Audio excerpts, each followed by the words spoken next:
Okay students, so am I visible to all of you and is the sound okay or not? Just comment करके बताइए मुझे.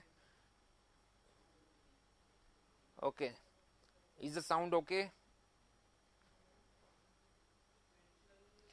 Okay, fine now. So अब continue करते हैं. Next question देखिए.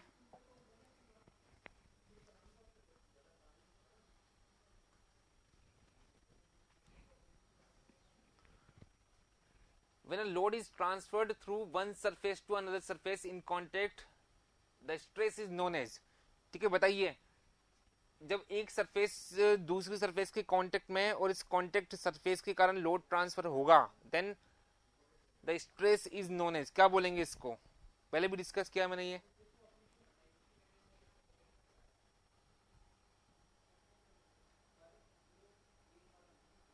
बाकी लोग भी बताइए.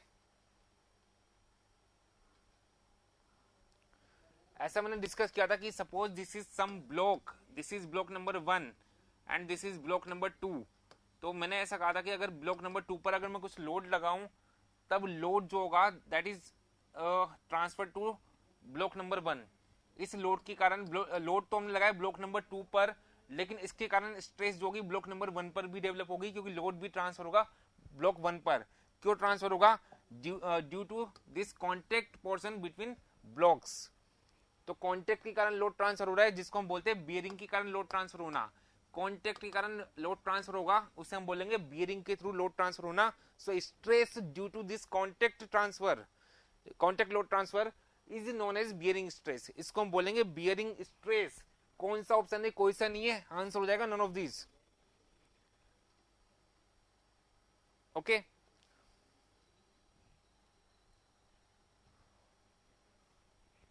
ओके. देन 95. नेक्स्ट क्वेश्चन देखिए. The permissible stress to which a structural member can be subjected to is known as. ठीक है, ये क्वेश्चन सेम क्वेश्चन डिस्कस किया. It is known as working stress. MCQ में हमने डिस्कस किया था. Then question number 98. Diameter of a rivet hole is made larger than the diameter of the rivet by. ठीक है, क्वेश्चन में पूछता है कि रिविट के डायमीटर से जो डायमीटर ऑफ रिविट होल है वो कितना ज्यादा बड़ा बनाते हैं. ठीक है, तो ऐसा क्राइटेरिया था, डिस्कस किया हमने पहले भी. D dash equal to D plus 1.5 when the diameter of rivet D is up to 25 mm, and if the diameter of rivet is exceeding 25 mm, then the diameter of rivet hole is equal to D plus 2. So the gap between the diameter of hole and the diameter of rivet is either 1.5 or 2. 1.5 और 2. ठीक है, तो कौन सा हो जाएगा? 2 mm for rivet diameter over 25 mm.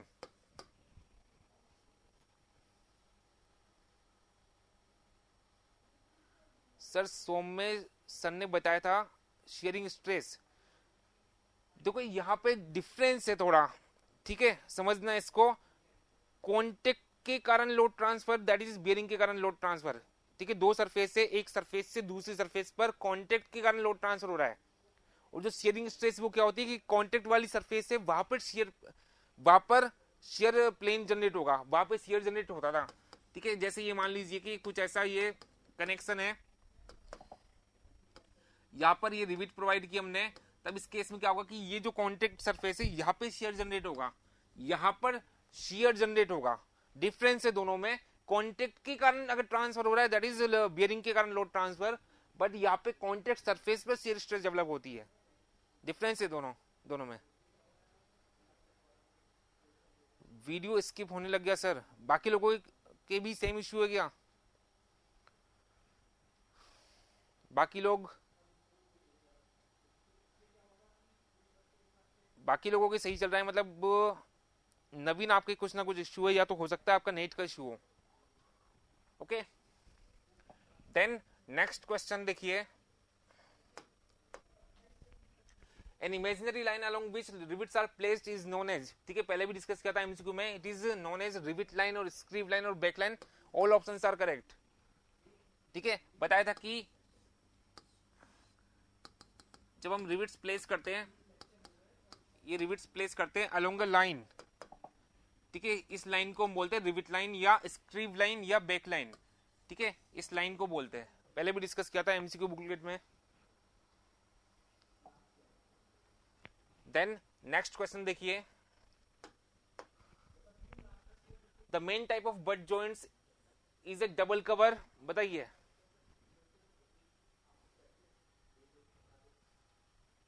Share riveted joint, shear riveted joint हम बोल सकते हैं कि ठीक है कोई बट जॉइंट है और यहाँ पे जो भी हम कनेक्शन प्रोवाइड करेंगे that will be subjected to shear. ठीक है, यहाँ पे रिविट्स प्रोवाइड की तो दो शेयर प्लेन जनरेट होंगे, तो शेयर रिविटेड जॉइंट इस पॉइंट ऑफ व्यू से हम बोल देते हैं। चेन अरेंजमेंट अगर इसमें प्रोवाइड किया then it is called as chain riveted joint. Zigzag pattern में किया देन मतलब स्टेगर्ड अगर हमने किया तो उसको जिगजैग रिविटेड जॉइंट भी बोल देते हैं। So all options are correct. Okay, then question number 156, the bearing stress at bands for limit state method compared to working stress method of design is। ठीक है, बैंड्स पर जो बियरिंग स्ट्रेस होती है लिमिट स्टेट मेथड में वो कितने गुना होती है as compare to working stress method. RCC का क्वेश्चन है, 1.5 टाइम्स लेके चलते हैं हम। ठीक है, डायरेक्टली याद रखना, आरसीसी में पढ़ भी लोगे, ये 1.5 टाइम्स लेकर चलते हैं। Okay, then next question, repeated a partial safety factor on steel stresses is. बताइए स्टील के लिए पार्शियल फैक्टर ऑफ सेफ्टी कितना 1.15 होता है, कंक्रीट के लिए 1.5 होता है। Then question number 160, when a load is exerted, exert मतलब अप्लाई करना, और transferred from one surface to another in contact, then the stress is known as. अभी बताया था कॉन्टेक्ट के कारण लोड ट्रांसफर हो रहा है तो ऐसी इसके कारण जो स्ट्रेस डेवलप होगी that is known as bearing stress. Answer हो जाएगा ऑप्शन है। ठीक है, एसएससी जेईई में पूछा है। नेक्स्ट क्वेश्चन देखिए, the actual thickness of a butt weld when compared with the thickness of the plate is. ठीक है, तो बट वेल्ड क्या होता है कि हमने जो मेंबर जिन मेंबर्स को कनेक्ट करना है उनको फेस टू फेस प्लेस किया और बीच में हमने कुछ वेल्डिंग मटेरियल फिल कर दिया। ये जो वेल्डिंग मटेरियल हम फिल करते हैं इसकी थिकनेस थोड़ा सा एक्स्ट्रा रखते हैं as compare to thickness of the plate. ये प्लेट की थिकनेस से थोड़ा सा ज्यादा थिकनेस रखते हैं बट वेल्ड की। So the actual thickness of a butt weld when compared with the thickness of the plate is more, थोड़ा सा ज्यादा रख के चलते हैं। ओके,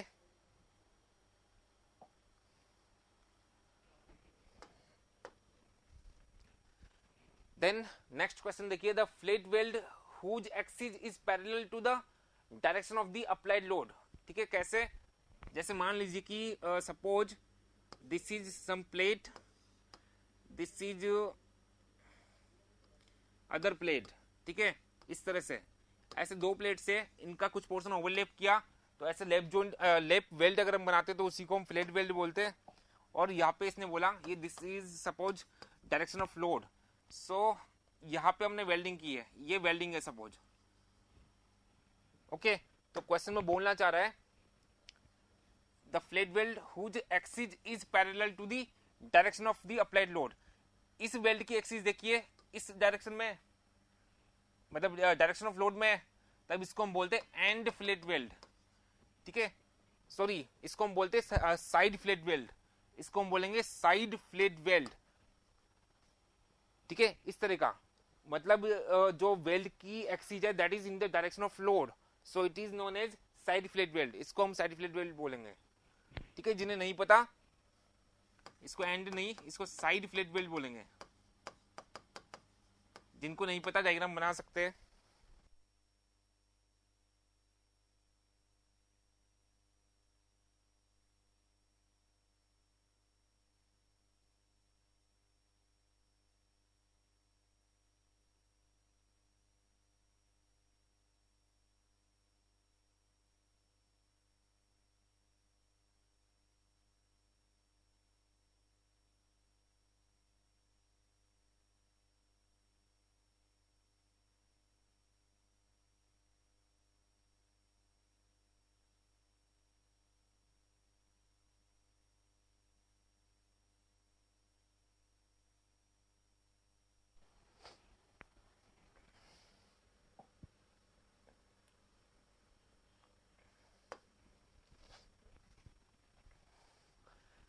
फिर नेक्स्ट क्वेश्चन देखिए, the size of a rivet is identified by, जो रिविट है,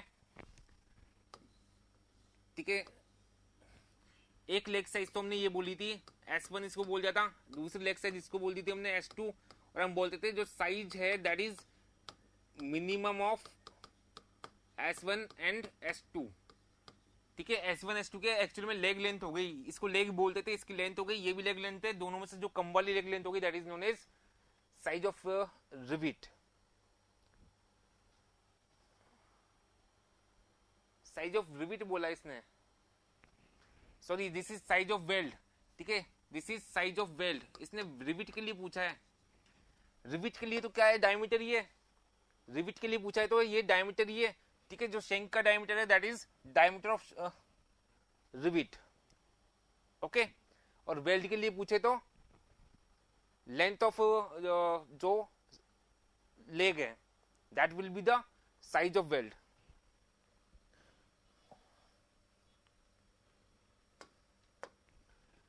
फिर नेक्स्ट क्वेश्चन देखिए, the maximum permissible stress for power driven field rivets in bearing on rivet is, बताइए।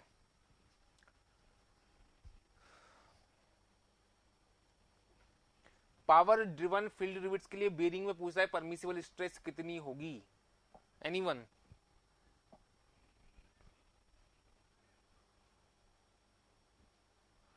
देखिए शॉप रिविट्स के लिए कुछ रिकमेंडेशंस बताई थी मैंने, शॉप रिविट्स के लिए, ठीक है, जब पावर ड्रिवन कनेक्शन है तब इस केस में जो परमिसिबल एक्सियल टेंशन में स्ट्रेस थी वो थी 100 मेगापास्कल या 100 न्यूटन पर एम स्क्वायर, ओके। जो परमिसिबल शियर स्ट्रेस थी टो एस से नोट कर रहा हूँ, दिस इज ऑल्सो 100 मेगापास्कल, और जो परमिसिबल बियरिंग स्ट्रेस थी सिग्मा बी से नोट कर रहा हूँ, दिस इज 300 मेगापास्कल। ऐसे रिकमेंडेशन थी। हैंड ड्रिवन कनेक्शन के लिए कितना था, हैंड ड्रिवन के लिए this is 80 megapascal, this is 80 and this is 250 megapascal, ऐसा था। अब जो क्वेश्चन है हमारा उसमें बोला कि पावर ड्रिवन, ठीक है, फील्ड रिविट्स के लिए पूछा है। फील्ड रिविट्स के लिए एक रिकमेंडेशन थी कि फील्ड रिविट्स के लिए इन स्ट्रेसेज को हम 10% रिड्यूस कर देते हैं, 10% रिड्यूस कर देते हैं, ठीक है। शॉप रिविट्स के लिए अगर हम देखें जो परमिसिबल बियरिंग स्ट्रेस पूछी थी तो ये है 300, तो 300, लेकिन इस केस में हमारे पास फील्ड रिविट्स के लिए पूछा है तो इसका 10% रिड्यूस कर दीजिए, कितना आ जाता है, this is equal to 270 megapascal, ठीक है। 10% रिड्यूस कर दीजिए, मतलब इसका 90% कंसिडर कर लीजिए, एक ही बात है, that will be equal to 270, ठीक है। जिनको नहीं पता वैसे बनवा दिया था मैंने, ये इसको नोट कर लीजिए।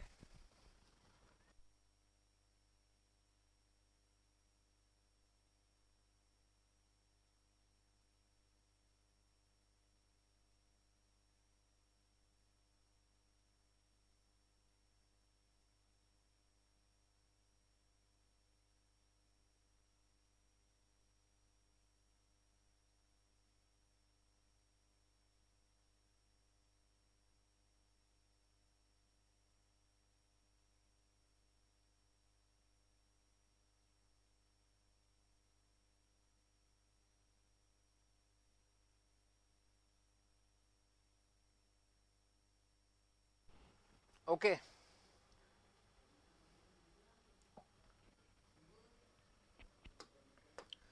फिर नेक्स्ट क्वेश्चन देखिए, the throat in a flat weld is,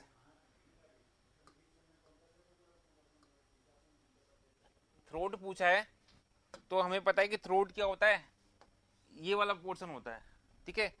ये देखिए large side of the triangle, large size जो होती है वो कुछ लेग साइज है। बी देखिए hypotenuse of the triangle of the flat, hypotenuse तो ये है, ठीक है। सी है smaller side of the triangle of the flat, ठीक है, स्मॉलर साइड को हम लेग साइज बोलते हैं। फिर डी देखिए perpendicular distance from the root to the hypotenuse, ठीक है। ये जो वेल्ड था इस पॉइंट को हम बोलते हैं root of the flat weld and this is the hypotenuse, ठीक है। तो इससे परपेंडिकुलर ड्रॉ कर दीजिए, this is known as the throat, तो यही आंसर हो गया। कौन सा हो जाएगा, ऑप्शन डी। ठीक है, पहले भी डिस्कस कर चुके हैं। देन नेक्स्ट क्वेश्चन देखिए, the maximum permissible stress for hand driven rivet in axial tension. Maximum permissible stress for hand driven rivets in axial tension बताइए।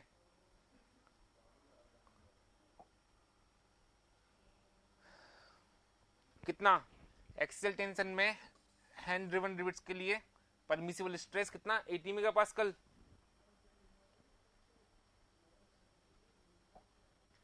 ठीक है, तो बी आंसर हो जाएगा।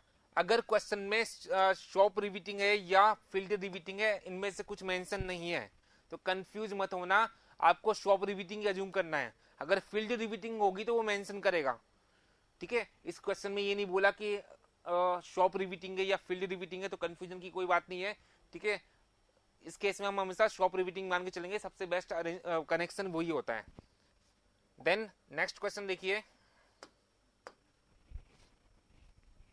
The size of a flat weld is indicated by. ठीक है, size of flat weld की बात कर रहा है। पहले जो क्वेश्चन किया था उसमें साइज ऑफ रिविट की बात की थी, तो अब पता है कि जो साइज ऑफ फ्लैट वेल्ड है दैट इज मिनिमम ऑफ, इसको मैंने S1 बोल दिया, इस लेग लेंथ को, इसको S2 बोल दिया, इस वाली लेग लेंथ को, so it is minimum of S1 and S2। ठीक है, ए ऑप्शन देखिए, साइज ऑफ द प्लेट, ऐसा कुछ नहीं है, गलत ही है। बी है side of the triangle of the fillet, side of the triangle of the fillet. C है throat of the fillet and D है length of the fillet weld. बताइए, साइड के बराबर हो गया। ठीक है, साइड के बराबर हो गया। ओके, क्लियर सबको?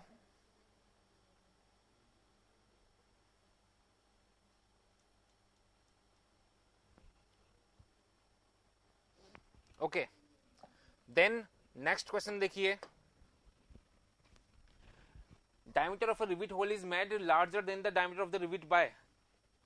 ठीक है, d dash माइनस d कितना होता है, 1.5 या 2 होता है। ठीक है, तो 1.5 वाला तो ऑप्शन नहीं, तो 2 वाला ऑप्शन सही मानेंगे। ओके, देन नेक्स्ट क्वेश्चन देखिए, the distance between two rivets measured perpendicular to the direction of applied force is known as.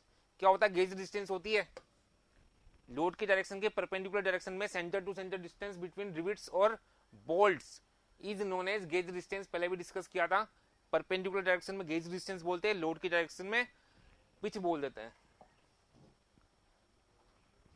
Next question देखिए, maximum size of a flat weld for a plate of square edges. बताइए, MCQ में discuss किया था हमने। It is 1.5 mm less than the thickness of the plate.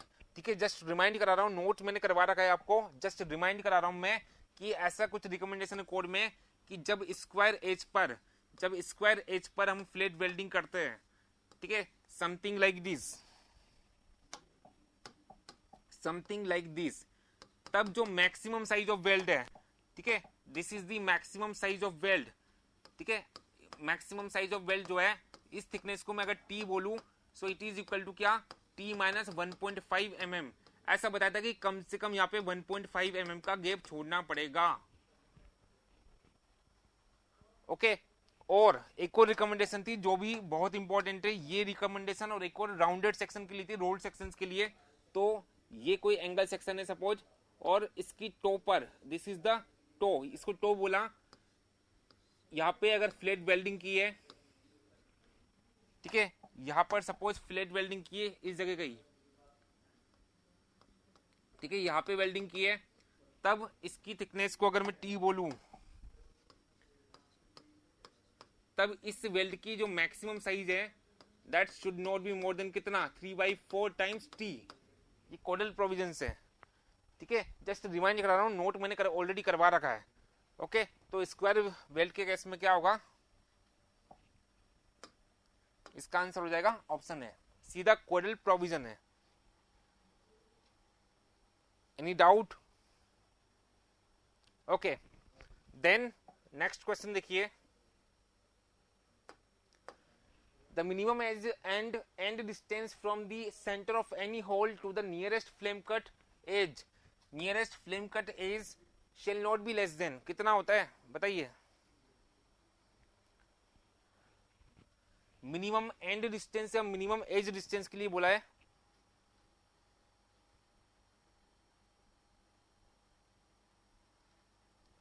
Sir page के side वाले question रह गए, साइड वाले क्वेश्चन रहे नहीं, वो सेम क्वेश्चन का हिंदी में ट्रांसलेशन है। साइड में जो क्वेश्चन है वो हिंदी में ट्रांसलेशन है इन्हीं का, ठीक है। तो मिनिमम जो एंड डिस्टेंस है that is recommended as 1.5 into D dash for machine flame cuts, ठीक है। और ये रिकमेंडेड है 1.7 डी डेज फॉर शीयर्ड और hand flame cuts.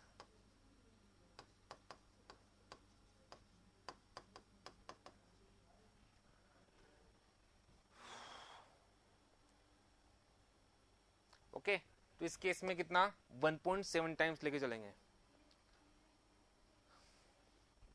Okay then सीधा रिकमेंडेशन है, पहले भी डिस्कस किया था, सारी रिकमेंडेशन जब देखी थी हमने पिच की और एज डिस्टेंस की तब लिखवाया था।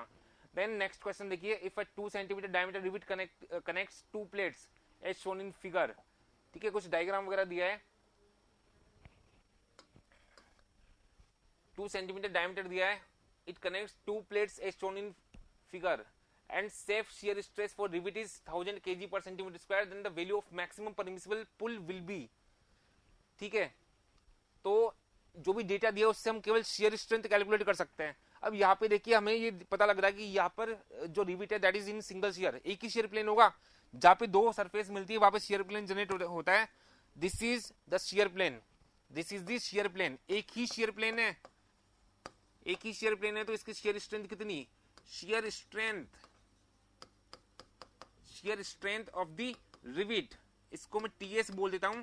सिंगल शेयर में कितनी होती है, π/4 इंटू डी डेज square into permissible shear stress को मैं एफएस बोल देता हूं सपोज, ठीक है। ऑप्शंस केजी में गिवन है, केजी में निकाल लेंगे हम, π/4 इंटू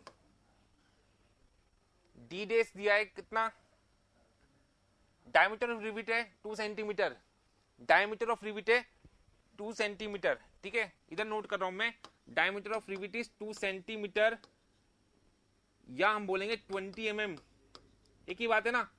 तब डायमीटर ऑफ होल चाहिए हमें, यहाँ पे डी डेस है, यहाँ पे फॉर्मूले में डी डेस आता है, सो डी डेस कितना 1.5 mm इंक्रीज कर दीजिए, 20 plus 1.5 that is equal to 21.5 mm, ठीक है। हमें सेंटीमीटर में चाहिए, so it will be equal to 2.15 centimetre, fine. Centimetre में कंसिडर कर रहे हैं हम, तो डी डेस जो है that is in centimetre, 2.15 centimetre square into FS, FS is permissible shear stress, safe shear stress दी इसने 1000 kg पर centimetre square, so it is equal to 1000, सब कुछ मैंने केजी और सेंटीमीटर में लिया, so the load will be in KG, ठीक है। तो देख लीजिए कितना आ रहा है, वही आंसर होगा। प्रॉपर्ली इसको सॉल्व करके बताइए कितना आ रहा है।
3630.5 इतना केजी।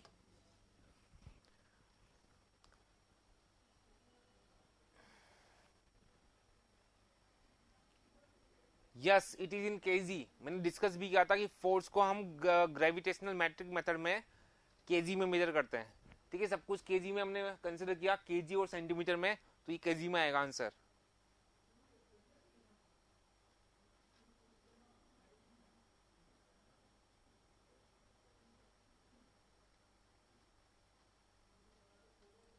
ओके ओके, ये नोट किया आप लोगों ने?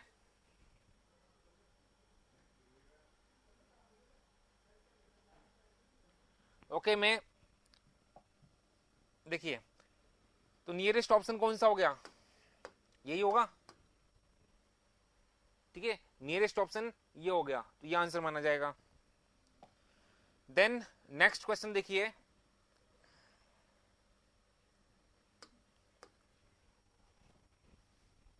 The gross diameter of rivet for a rivet with nominal diameter of 27 mm। ठीक है, बताया था डायमीटर 25 mm से ज्यादा है तब d प्लस 2 करते हैं हम, that is the diameter of hole, so it is equal to d। d कितना दिया? 27 प्लस 2 29 mm। ठीक है, दैट इज 29 mm। सी आंसर हो जाएगा। सिंपल है, ऐसे क्वेश्चन बहुत पूछे जाते हैं। 194 the maximum permissible stress in shear for power driven shop rivets. Power driven shop rivets के लिए शियर स्ट्रेस बताइए। पावर ड्रिवन शॉप रिविट्स के लिए शियर स्ट्रेस कितना? 100 मेगापास्कल, उसी टेबल से।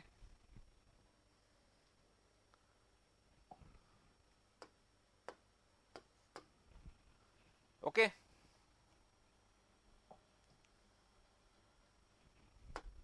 Then next question, when two plates are placed end to end and are joined by two cover plates then the joint is known as। बताइए, and to and place किया तो इसको butt joint बोल दिया, दो cover plate use की तो इसको डबल कवर बट जॉइंट बोल दिया।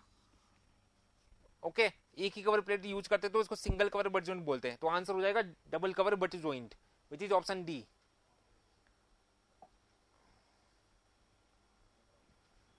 देन नेक्स्ट क्वेश्चन देखिए, diameter of a rivet hole should be greater than the nominal diameter of rivet by about 1.5 और 2। ठीक है, diameter of rivet कितना ज्यादा होना चाहिए as compare to diameter of bolt diameter of rivet 1.5 या 2? बताया था option C. Then next question देखिए, minimum pitch of rivets should not be less than how many of gross diameter of rivet?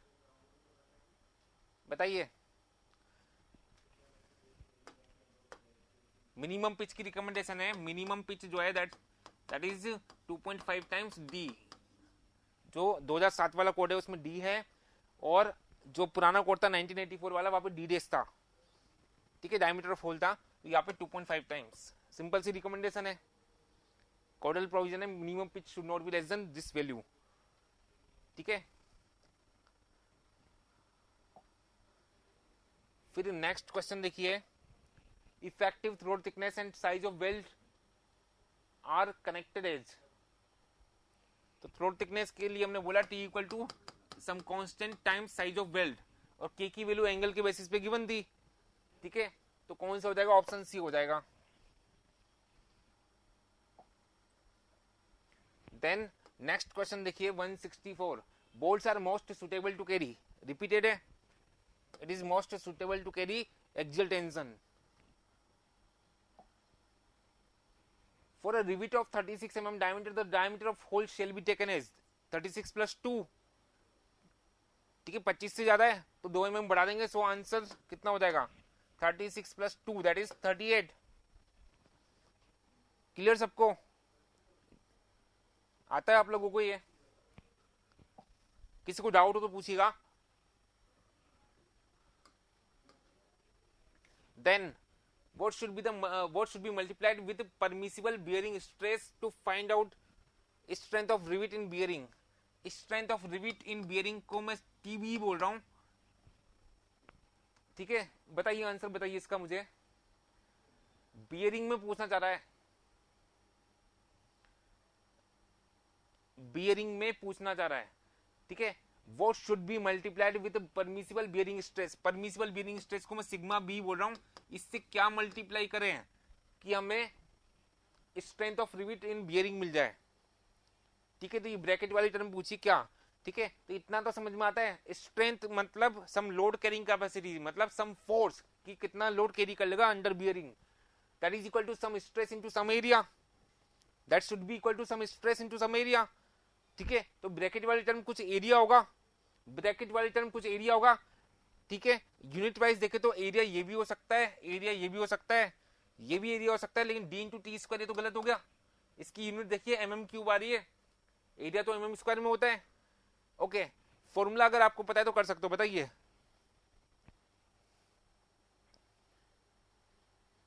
जो actual formula है bearing strength के लिए, that is bearing stress multiplied by d dash. ठीक है, diameter of hole into thickness, ऐसा हम बोलते हैं, d dash into t into sigma b. Actual formula तो ये है। ठीक है, तो ऐसा तो कोई ऑप्शन नहीं है।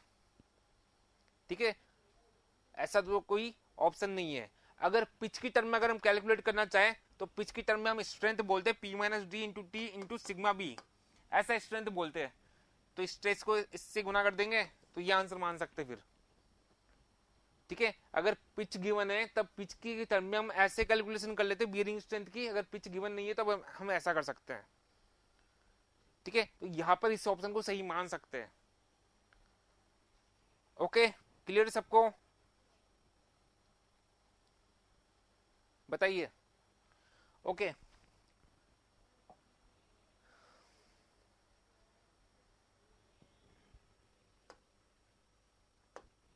देन नेक्स्ट क्वेश्चन देखिए, पिक दी रोंगली रिटर्न अजम्पशन। ठीक है, कौन सा अजम्पशन गलत है वो पूछना चाह रहा है। Taken in analysis of riveted joint. ठीक है, रिविटेड जॉइंट से रिगार्डिंग कुछ अजम्पशन दिए, उनमें से रोंग वाला हमें देखना है। ये ऑप्शन देखिए, friction in plates is negligible, correct है। ठीक है, अजम्पशन पढ़ा था, friction in plates is neglected. B देखिए, uniform stress distribution in plates is not considered. ठीक है, ये गलत हो गया। हम स्ट्रेस विधि से हमेशा यूनिफॉर्म अज्यूम करते हैं, अजम्पशंस में पढ़ा था हमने, पहले क्वेश्चन भी किया था। ठीक है, यूनिफॉर्म कंसीडर करते, ये बोल रहा है it is not considered uniform, तो रॉन्ग अजम्पशन ये हो गया। ओके ओके, सी पॉइंट देखिए, bending moment is not consider. ठीक है, बेंडिंग मोमेंट या बेंडिंग स्ट्रेस बोल देता है, आपने पढ़ा होगा, बेंडिंग स्ट्रेस को हम कंसिडर नहीं करते नॉर्मल केसेज में, रिपीटेड कनेक्शन में, ये भी अजम्पशन है। Total load on the joint is equally shared by the all rivets, बताया था all rivets carry equal load. ये सारे बाकी जो ऑप्शन है वो करेक्ट अजम्पशन है, बी आंसर हो जाएगा।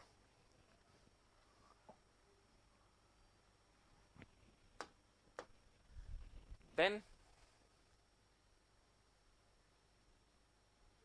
साउंड इंक्रीज कर दो थोड़ी सी, ये फुल साउंड है, ये साउंड फुल है, यहाँ पे कंट्रोल होता ही नहीं है। ठीक है, इसमें कम का ऑप्शन ही नहीं है, ये हमेशा फुल रहता है। फिर देखिए, ए repeated joint can fail in.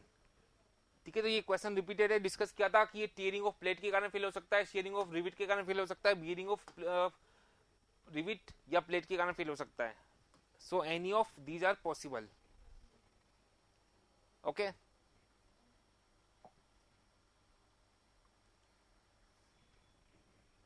Then next question देखिए,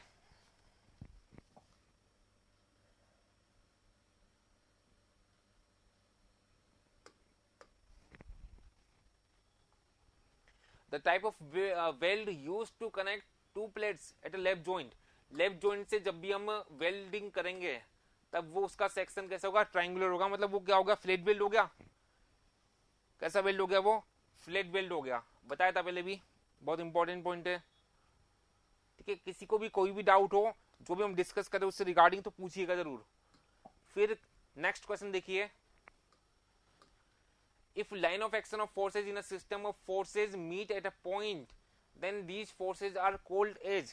ये क्वेश्चन जो है वो, ये तो मैकेनिक्स का क्वेश्चन है। ठीक है, ये मैकेनिक्स का क्वेश्चन है, लेकिन कर लेते हैं हम। मैकेनिक्स में आपने पढ़ा होगा या फिजिक्स में भी पढ़ा होगा, बोल रहा है कि if line of action of forces in a system of forces meet at a point. ठीक है, बहुत सारे फोर्सेज लग रहे हैं, ये कोई फोर्स लग रहा है F1, ये कोई फोर्स लग रहा है सपोज F2। ठीक है, ये कोई फोर्स लग रहा है F3। अगर सारे फोर्स जो है इनकी लाइन ऑफ एक्शन किसी पॉइंट पर मिल रही है, सारे फोर्सेज कहीं किसी पॉइंट पे मिल रहे हैं, तब इन फोर्सेज को हम बोलते हैं कॉनकरेंट फोर्सेज, इनको हम बोलते हैं कॉनकरेंट फोर्सेज। ठीक है, बाई मिस्टेक ये स्टील में आ गया, ये मैकेनिक्स का पार्ट है। ठीक है, लेकिन एसएससी में पूछा हुआ है, कई बार ऐसे क्वेश्चन आ जाते हैं। Okay okay, then next question देखिए, ए रिइंफोर्स्ड कंक्रीट बीम। देखिए आरसीसी का क्वेश्चन है तो आरसीसी में डिस्कस कर लेंगे इसको, नहीं बहुत कुछ एक्स्ट्रा बताना पड़ जाएगा। ठीक है, ये आरसीसी का क्वेश्चन है तो आरसीसी में ही हम इसको सोल्व कर लेंगे, तो इसको अभी छोड़ देना। देन नेक्स्ट देखिए, tension bars in a cantilever beam must be enclosed in the support up to. ठीक है, ये भी आरसीसी का क्वेश्चन है।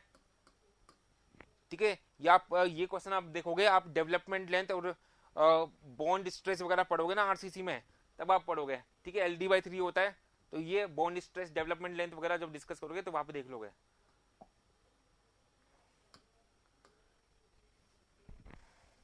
The characteristic strength of concrete in the actual structure is taken as, ये भी आरसीसी का क्वेश्चन है, 0.67 FC के लेते हैं हम। रुक गया सर, बाकी लोग बताइए।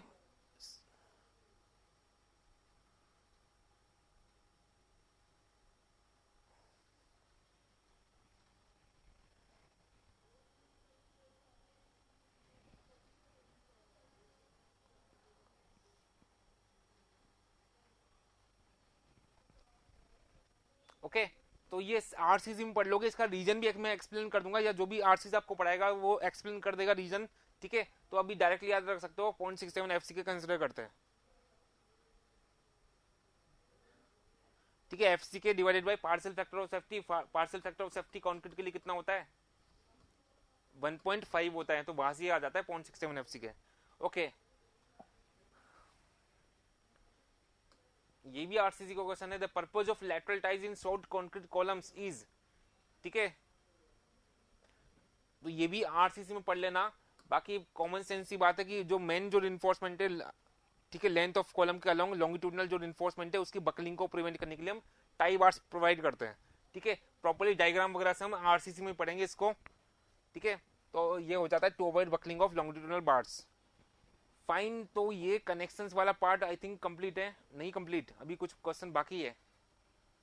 ओके, देन नेक्स्ट क्वेश्चन देखिए, minimum pitch of the rivets shall not be less then कितना, 2.5 D बताया था, रिपीटेड है। देन नेक्स्ट क्वेश्चन देखिए, if P and D are pitch and gross diameter of rivet then the efficiency neat of the riveted joint is given by कितना।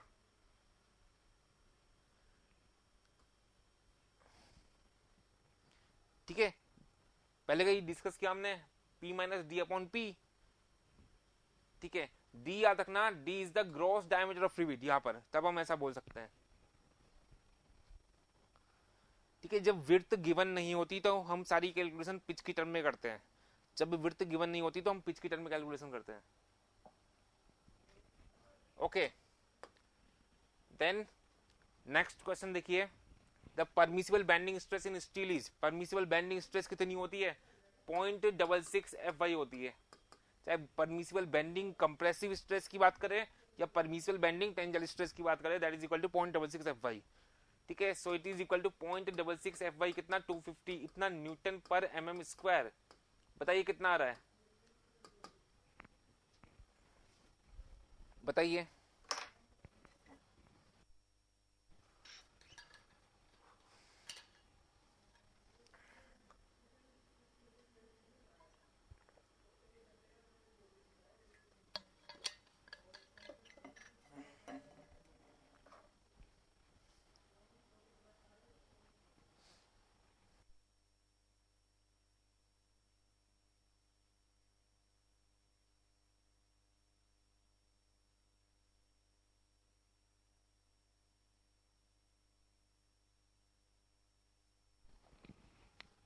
कितना, 165, इतना newton पर mm square या केजी पर सेंटीमीटर स्क्वायर में option है, so it is equal to 1650, इतना KG पर centimetre square.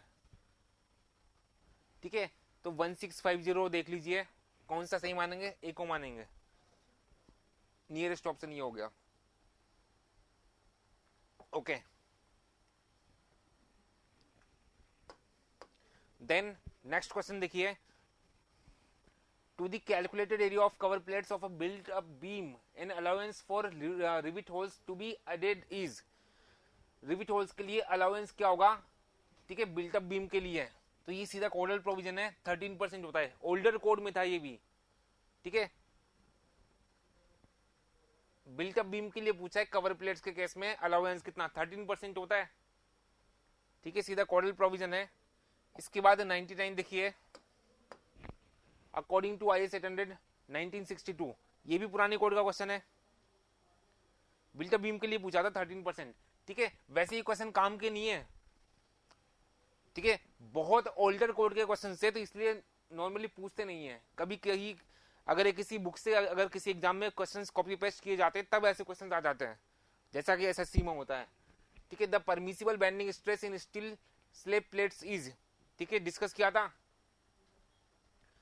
Permissible bending stress in slab plates, ठीक है, अब ये स्लेब बेस नहीं मानना है हमें, स्लेब प्लेट के लिए बोला है, कल भी डिस्कस किया था, स्लेब प्लेट के लिए कितना होता है परमिसिबल बेंडिंग स्ट्रेस, बताइए कितना होता था, 0.75,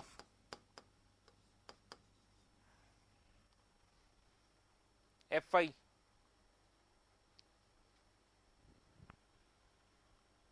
सॉरी बेंडिंग स्ट्रेस बोला ना, बेंडिंग स्ट्रेस तो वही होगा 0.66 FI, ठीक है, 0.66 FI, बियरिंग स्ट्रेस होता था 0.75 FI, तो देख लीजिए कितना आया था, ये कितना आया था, अभी सोल्व किया था ना हमने, 1650 आया था, तो नियरेस्ट ऑप्शन देख लीजिए कौन सा मानेंगे, ये सही मानेंगे, ठीक है। जो बहुत पुराना कोड था 1962 वाला, मैंने बताया भी था कि वहां पे ये डायरेक्टली रिकमेंडेड वैल्यूज होती थी, तो उसमें ये था 1890, तो कुछ बुक्स में उस पॉइंट ऑफ व्यू से भी ये 1890 दिया हुआ है, लेकिन अब अगर पूछा जाता है तो हम ये सही मानेंगे, हाँ कोड मेंशन किया तब हम ये सही मान लेते हैं, लेकिन ये कोड सिलेबस में है नहीं, ठीक है, ये कोड अब सिलेबस में है नहीं। देन नेक्स्ट क्वेश्चन देखिए, the type of welding used to connect two plates at a left joint, again repeated, left joint के केस में कौन सा वेल्ड होता है, फ्लैट वेल्ड होता है, ओके,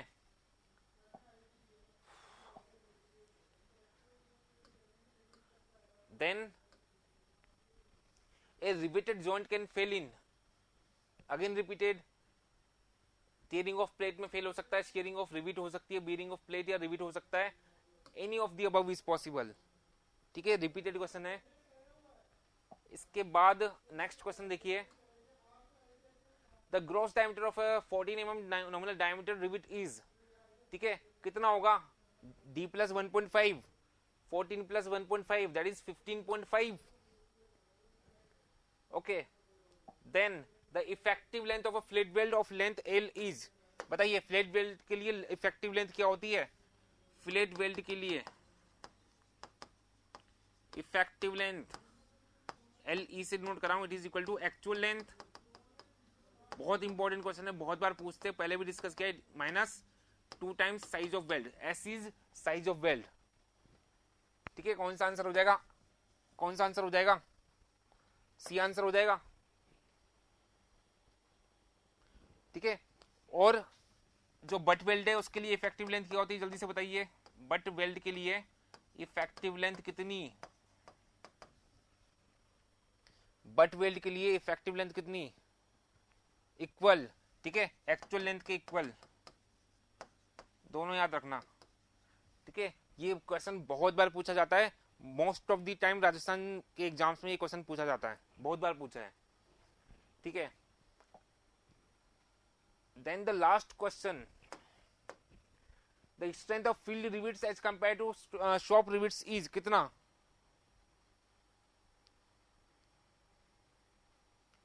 बताइए, the strength of field rivets as compare to shop rivets is कितना, स्ट्रेंथ पूछ रहा है,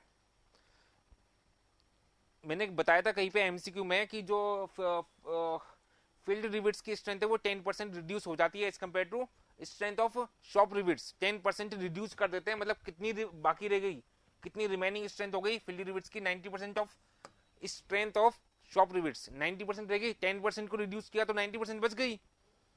तो कंपैरेटिवली ये बी आंसर हो जाएगा। Okay fine. ओके तो कनेक्शंस के जितने क्वेश्चंस आए थे आज तक एसएससी में वो सारे कंप्लीट है। कनेक्शंस वाला टॉपिक कंप्लीट है। ये सारे के सारे क्वेश्चन एसएससी जी के क्वेश्चन थे। थैंक यू मत बोलिए भी एक और टॉपिक सोल्व करना है हमें।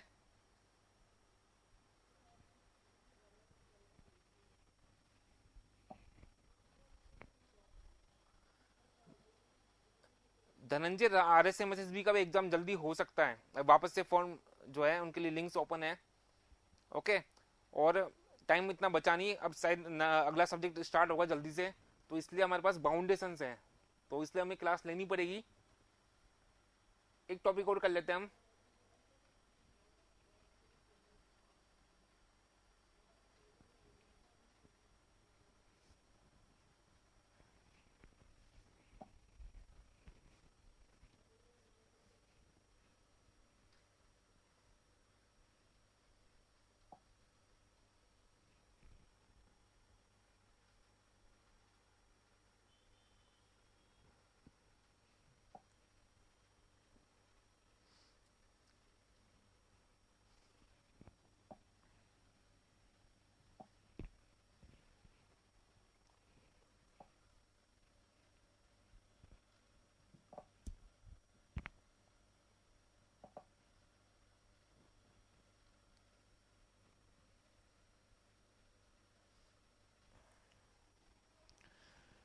एक टॉपिक और कर लेते हैं, बहुत ज्यादा क्वेश्चन नहीं है इसके, ठीक है।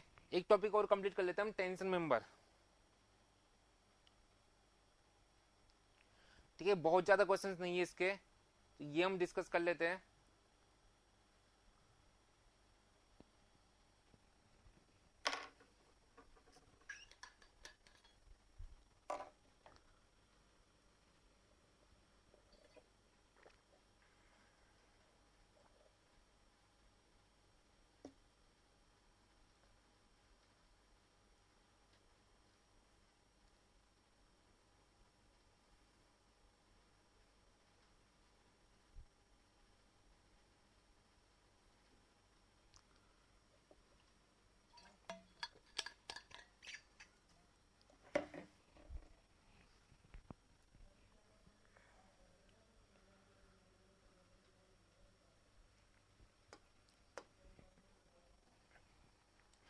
पहला क्वेश्चन देखिए इसमें, net sectional area of a tension member is equal to its cross sectional area. Its cross sectional area बताइए। नेट एरिया हम बोलते हैं, नेट एरिया जो है that is equal to cross sectional area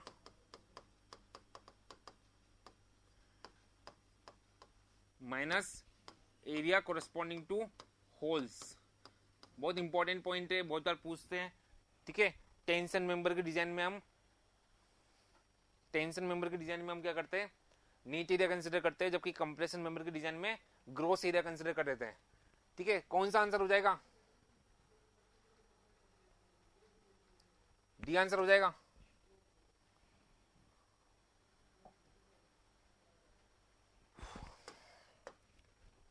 then when a tension member consists two channel sections, the allowance for rivet hole is made for two holes from, ठीक है। Question में बोला है कि जब किसी टेंशन मेंबर में दो चैनल सेक्शन यूज किए गए, then the allowance for rivet hole के लिए जो क्लियरेंस है या अलाउंस है is made for two holes, वो दो होल्स के लिए बनाया जाता है। फ्रॉम कहां पर बनाएंगे, वो वेब में बनाएंगे या फ्लेंज में बनाएंगे, फ्रॉम बताइए। अब देखिए दो चैनल सेक्शन है, तो सपोज एक तो ये चैनल सेक्शन हो गया और दूसरा चैनल सेक्शन ये हो गया, इनको हम कैसे भी आपस में अरेंज करके कनेक्शन बना के टेंशन मेंबर बना देते हैं। एक जो चैनल सेक्शन है इसमें एक वेव होगी और दो फ्लेंजेस होगी, एक चैनल सेक्शन में एक वेव प्रेजेंट है, दो फ्लेंजेस प्रेजेंट है, दोनों में मिला के दो वेव हो गई, चार फ्लेंजेस हो गई, ठीक है। तो हम या तो क्या करते हैं कि दो होल्स बनाते, हर एक फ्लेंज पे बना दीजिए, सॉरी हर एक वेब पे बना दीजिए, या हर एक फ्लेंज पर एक एक बना दीजिए। ठीक है, बात समझ में आती है? With cover plate, cover plate भी तो इसी से कनेक्ट करोगे ना, तो होल तो इस पे भी बनाने पड़ेंगे। ओके, होल तो इस पे भी बनाने पड़ेंगे। अब ऑप्शंस देखिए, या देखो दो होल बनाने हमें, दो होल या तो वेब पे बनाइए या एक एक करके फ्लेंज पे बना दीजिए। ठीक है, तो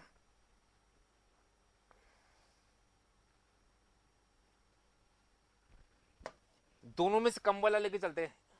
ठीक है, when a tension member consists to two channel sections, the allowance for rivet hole is made for two holes from each wave, या तो हर एक वेब पे दो होल्स बना दीजिए, और one hole from each flange whichever is less. ठीक है, सीधा कोडल प्रोविजन है, सी नहीं होगा, यहाँ पे मोड़ दिया है, लेस वाला होगा, तो डायरेक्टली याद रखना। इसके बाद दिया when a tension member is made of four angles with a plate as wave। ठीक है, चार एंगल सेक्शन से, चार एंगल सेक्शन से और एक प्लेट दी है जिसे एज अ वेव यूज किया गया है, then the allowance for holes is made as, बताइए।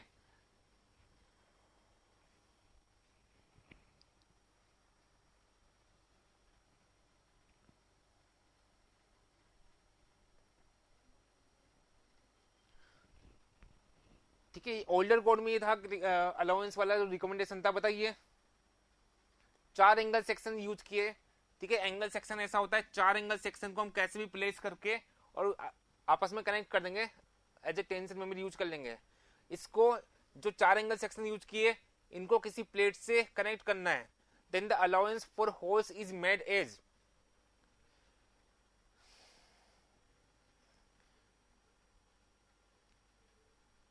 ठीक है, तो सीधा रिकमेंडेशन वाला पार्ट है। हम क्या कर सकते कि हर एक एंगल पर होल बना सकते, या दो होल्स बना देते वेब पर, सीधा रिकमेंडेशन है, याद रखिएगा। ठीक है, then the allowance for holes is made as one hole for each angle and two holes for the wave। Okay, तो डायरेक्टली याद रखना इसको, रिकमेंडेशन ही कोड में गिवन है, ओल्डर कोड में है। इसके बाद देखिए नेक्स्ट क्वेश्चन, नेक्स्ट क्वेश्चन देखिए, in a tension member if one or more than one rivet holes are off the line. ठीक है, जो रिविट लाइन है उससे इधर उधर अगर प्लेस्ड है, ये रिविट लाइन थी हमारी, और ऐसा बोला कि एक या ज्यादा रिविट जो है या रिविट होल्स जो है वो ऑफ द लाइन है, मतलब इस लाइन से थोड़ा डिस्प्लेस्ड है, then the failure of the member depends upon. तब जो फेलियर ऑफ मेंबर है किस पे डिपेंड करेगा। ठीक है, तो पिच भी इंपॉर्टेंट है, अगर पिच कम होगी, सफिशिएंट नहीं होगी, तो फिर उस केस में पिच के अलोंग होगा फेलियर। गेज सफिशिएंट नहीं है तो उस गेज के अलोंग, गेज डिस्टेंस के अलोंग फेलियर होगा। Diameter of the rivet holes पे डिपेंड करेगा, डायमीटर ऑफ रिविट होल बढ़ेगा तो जो नेट एरिया है वो रिड्यूस होगा। डायमीटर ऑफ रिविट बढ़ेगा तो क्या होगा कि होल का एरिया बढ़ेगा, तो नेट एरिया जो होगा प्लेट का कम होगा। इस पे भी डिपेंड करेगा ऑल ऑफ दीज। ठीक है, इसके बाद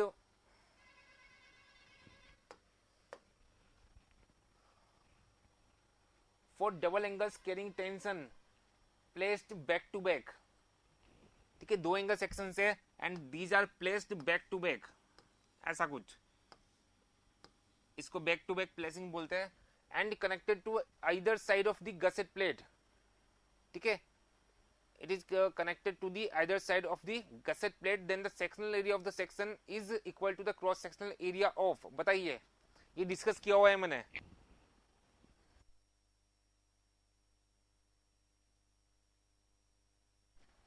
बताइए, ऐसा बोला कि गसेट प्लेट के दोनों तरफ है,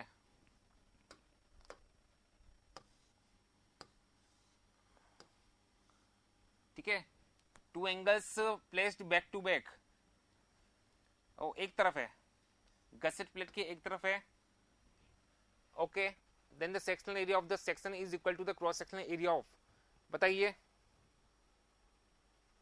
डिस्कस किया था, बाकी लोग भी बताइए।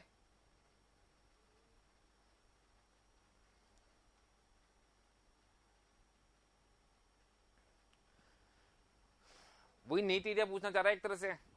तो क्या करेंगे, होल्स का एरिया डिडक्ट कर देंगे।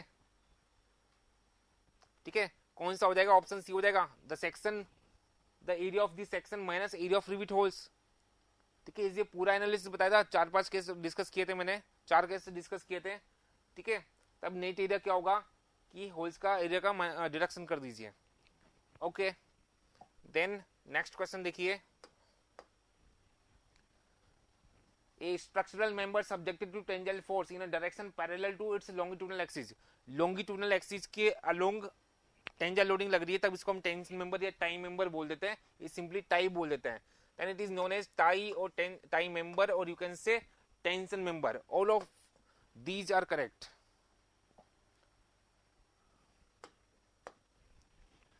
देन नेक्स्ट क्वेश्चन देखिए, in a built up section carrying tensile force the flanges of two channels are turned outward।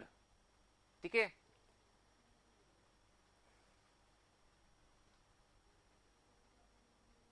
ठीक है, कोई टेंशन मेंबर है, इनकी फ्लेंजेस को हम बाहर की तरफ रखते हैं, मतलब चैनल्स को हम कैसे प्लेस करते हैं, ऐसे प्लेस करते हैं।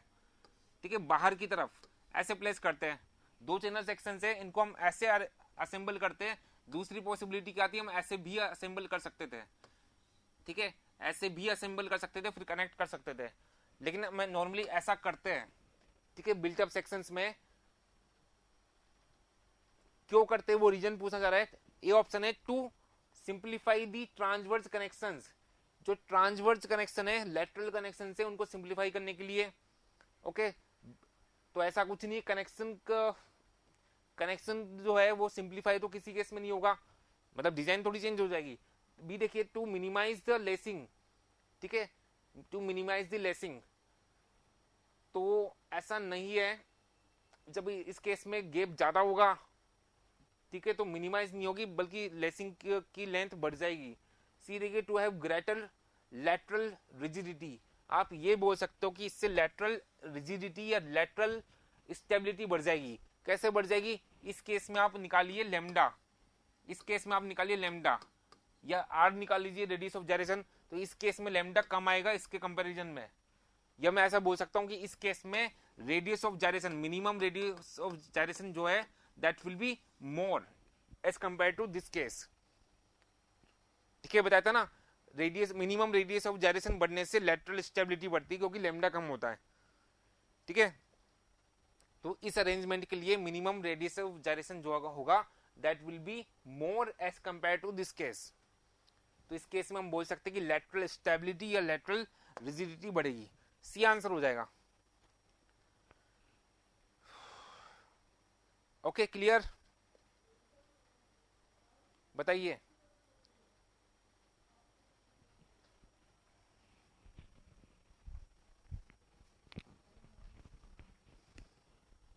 ओके, नेक्स्ट क्वेश्चन देखिए, a tension member if subjected to possible reversal of stresses due to wind load, then the slenderness ratio of the member should not exceed। बताया था,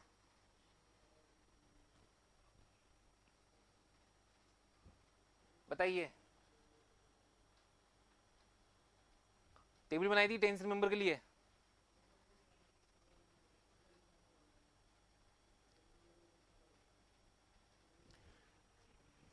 the member is subjected to possible reversal of stresses due to wind load, कितना होता था इस case में, 350 होता था। Tension members के लिए कितना, 350 होता था। टेंशन मेंबर के लिए पूछा ना, टेंशन मेंबर के लिए टेबल बनाई थी मैंने। ठीक है, तो डी आंसर हो जाएगा।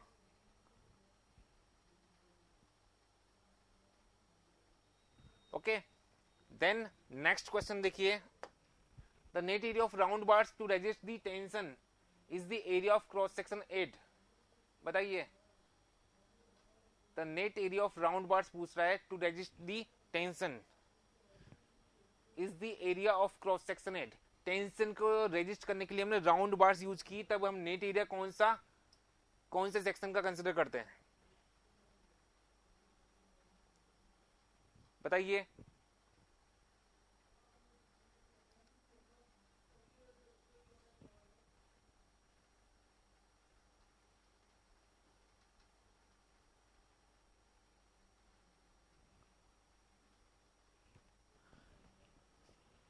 इसमें करेक्शन कीजिए, राउंड बार्स ना होके आई थिंक ये राउंड बोल्ट्स है। अगर बोल्ट्स होता है तब कोड में सीधा रिकमेंडेड है कि बोल्ट्स के लिए नेट एरिया हम लेते हैं एरिया एट थ्रेड जो होगा, ठीक है, रूट ऑफ थ्रेड पर हम लेते हैं। अगर ये बोल्ट कर लीजिए इसको, ठीक है, इसको आप बोल्ट कर लीजिए, राउंड बोल्ट्स कर लीजिए,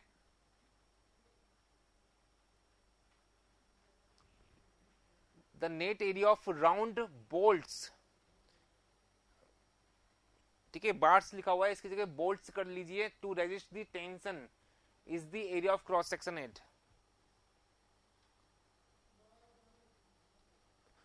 नवीन ये कंप्लीट होने वाला है, ज्यादा क्वेश्चन नहीं है इसमें, बहुत कम क्वेश्चन है, टेंशन मेंबर के बहुत कम क्वेश्चन पूछे गए हैं, ठीक है।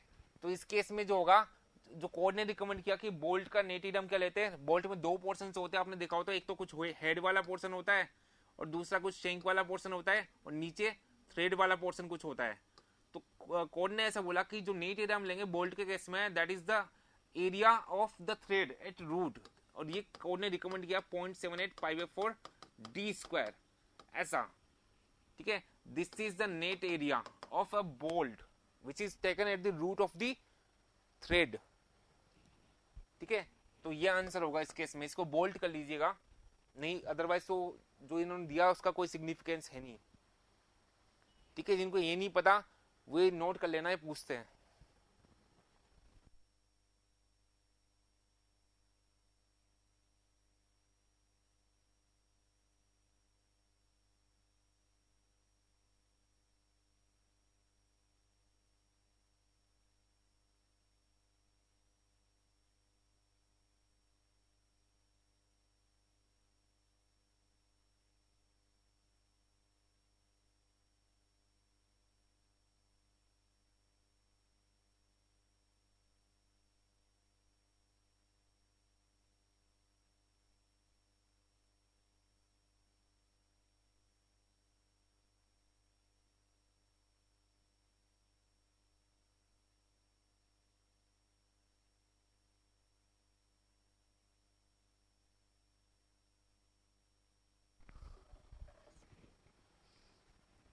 Okay done. इसके बाद नेक्स्ट क्वेश्चन देखिए, when the length of a tension member is too long, जब टेंशन मेंबर की लेंथ बहुत ज्यादा होती है, देन ए ऑप्शन देखिए, a wire drop is used, ठीक है, एक वायर ड्रॉप का यूज किया जाता है। बी ऑप्शन देखिए, ए रोड इज यूज्ड, सी है ए बार इज यूज्ड, और डी ऑप्शन है a single angle is used. बताइए, बहुत ज्यादा लेंथ का अगर टेंशन मेंबर हमें डिजाइन करना है तब हम कौन सा सेक्शन यूज करेंगे, इनमें से कौन सा सेक्शन यूज करेंगे। एक वायर को तो हम यूज नहीं कर सकते एज टेंशन मेंबर, वायर को तो नहीं कर सकते ना, ठीक है। रोड जो है, रोड को कर सकते हैं क्या, सिंगल एंगल भी यूज नहीं करेंगे, ठीक है।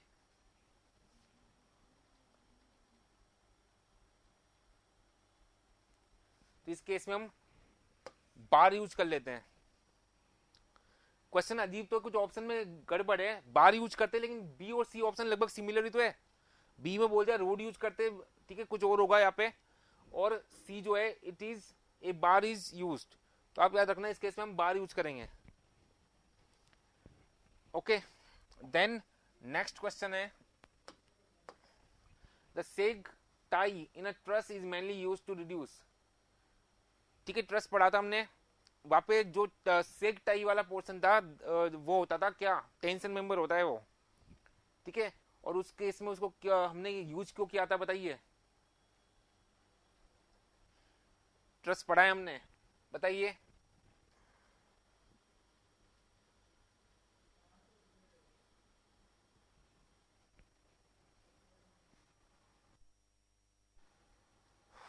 मोमेंट और डिफ्लेक्शन इतना बड़ा क्राइटेरिया नहीं है, क्योंकि बहुत लाइट स्ट्रक्चर होता है ट्रस, ठीक है। वेट ऑफ जो ट्रस है उसको ट्रांसफर करने के लिए हम ये करते हैं, ठीक है। तो ये वाला पोर्शन था ना, ये ट्रस है, और नीचे ये वाला जो पोर्शन था ये सेक टाई बोलते हैं हम इस पोर्शन को जो हाईलाइट किया, दिस इज सेक टाई, और यहाँ से कनेक्टेड होता था, तो ट्रस का वेट यहाँ पे ट्रांसफर हो जाता है, तो उस कारण फेलियर नहीं हो, इसलिए हम ये सेक टाई प्रोवाइड करते हैं। ये अंडर टेंशन होता है, ठीक है, इसलिए इसको सेक टाई बोला है, अंडर टेंशन होगा। ओके 132 देखिए, ए टाई इज अ, क्या होता है बताइए, टेंशन मेंबर ही होता है, सिंपल सा है। देन नेक्स्ट क्वेश्चन देखिए, according to IS standard 1984 the permissible stress in axial tension in steel is, बताइए एक्सियल टेंशन में कितना 0.6 FY होता है, it is 0.6 FY which is answer D. Okay then next question देखिए, net sectional area of a tension member is equal to its gross sectional area minus the area of the holes, यही होगा ना। Net area क्या होगा, net area जो है we can write it as it is equal to gross area minus area of holes, ठीक है। Gross area तो क्या होता है, कंप्लीट एरिया होता है, देख लीजिए कौन सा होगा, बताइए, ये हो गया, ठीक है। Net area is equal to gross area minus the area of the holes. Okay then next question देखिए, a tension member if subjected to possible reversal stresses due to wind load then the slenderness ratio of the member should not exceed, ठीक है, repeated है, अभी discuss किया था, it should not exceed 350। Okay and it is done now. Okay तो tension member भी complete है। तो देखिए अब कितना स्पीडली क्वेश्चन सॉल्व हो रहा है, क्योंकि हमने सब कुछ बेसिक पार्ट बहुत अच्छे से डिस्कस किया था, इसलिए इतना स्पीडली हो पा रहा है, ठीक है। फिर भी किसी क्वेश्चन में अगर आपको दिक्कत हो तो आप पूछा कीजिए। अब मैं स्पीड इसलिए मेंटेन कर रहा हूँ कि हम सब कुछ पढ़ चुके, मैक्सिमम पार्ट रिपीट हो रहा है, एक आध क्वेश्चन ऐसे थे जो डिस्कस नहीं किए थे, बाकी कॉन्सेप्ट तो सारे ही रिपीटेड है। ओके ठीक है, दूसरा अब जितने भी टॉपिक्स है, कौन से टॉपिक्स आपको पूरा रिवाइज करना है जिससे कल स्पीडली क्वेश्चंस हो सके, ठीक है। कौन से टॉपिक्स है, इन दो टॉपिक्स के अलावा कनेक्शंस और टेंशन मेंबर के अलावा जितना कुछ है पूरे स्टील में, वो सारा हम कल क्वेश्चन सॉल्व कर लेंगे एसएससी के, क्योंकि उन बाकी टॉपिक्स से जो क्वेश्चन थे वो बहुत कम क्वेश्चन पूछे गए एसएससी में, मोस्ट ऑफ द क्वेश्चन जो थे वो कनेक्शन वाले पार्ट से पूछे गए थे, तो उनमें टाइम लग गया। बाकी जितने भी टॉपिक्स थे उनसे बहुत कम क्वेश्चन थे, तो हम कल पूरा डिस्कस कर लेंगे। सर 0.6 FY और 0.66 FY कंफ्यूज करता है, कंफ्यूजन नहीं हो इसीलिए मैं सारी डेटा एक साथ लिखवाता हूँ, ठीक है। कंफ्यूजन नहीं होना इसलिए मैं सारा डेटा एक साथ लिखवाता हूँ। कितनी बार मैंने बताया, कई बार रिमाइंड भी कराया, नोट भी कराया था कि जो डायरेक्ट टेंजाइल स्ट्रेस है, डायरेक्ट टेंजाइल या कंप्रेसिव स्ट्रेस है, परमिसिबल की बात कर रहा हूं, ठीक है, परमिसिबल स्ट्रेस की बात कर रहा हूं, it is taken as 0.6 FY, जबकि जो बेंडिंग टेंजाइल या कंप्रेसिव स्ट्रेस है, बेंडिंग टेंजाइल या कंप्रेसिव स्ट्रेस जो होती है that is taken as 0.66 FY, ठीक है। डिफरेंस है, डायरेक्ट टेंजाइल स्ट्रेस या डायरेक्ट कंप्रेसिव स्ट्रेस किसे बोलेंगे, जिस पर अगर किसी मेंबर पे डायरेक्टली टेंजाइल लोडिंग लग रही है तो इसके कारण जो स्ट्रेस होगी that is known as direct tensile stress. अगर किसी मेंबर पर डायरेक्टली कंप्रेसिव लोडिंग लग रही है, जैसा हम ऐसा शो कर सकते हैं, ये डायरेक्ट कंप्रेसिव लोड लग रहा है, तब इसके कारण जो स्ट्रेस होगी that is direct compressive stress, ठीक है। और बेंडिंग टेंजाइल या बेंडिंग कंप्रेसिव स्ट्रेस क्या होती है, जो बेंडिंग के कारण जनरेट होती है, जैसे बीम में होता है, बीम में लेटरल लोडिंग होती है तो इसी कारण बीम डिफ्लेक्ट करेगी, ऐसे कुछ ऐसे डिफ्लेक्ट करेगी, तो न्यूट्रल एक्सिस से नीचे वाला पोर्शन जो होगा that is in tension, whereas the upper portion of the beam is in compression. तो अब बेंडिंग के कारण जो स्ट्रेस डेवलप हुई दैट इज बेंडिंग कंप्रेसिव और bending tensile stress. Okay okay, तो कंफ्यूजन का यहाँ पे पॉसिबिलिटी नहीं है। और बताइए कोई डाउट हो तो, एनीवन? नो सर जी। ओके तो आपको सारा रिवाइज करना है जिससे कल मैं स्पीडली सारा डिस्कस कर सकूं, ठीक है। अगर आपने रिवाइज नहीं किया तो कुछ क्वेश्चंस में आपको लगेगा कि सर बहुत स्पीडली करा रहे हैं, सर ने बताया नहीं, ठीक है, कुछ रिपीटेशन होता है तभी मैं स्पीडली चलता हूं। Okay thank you.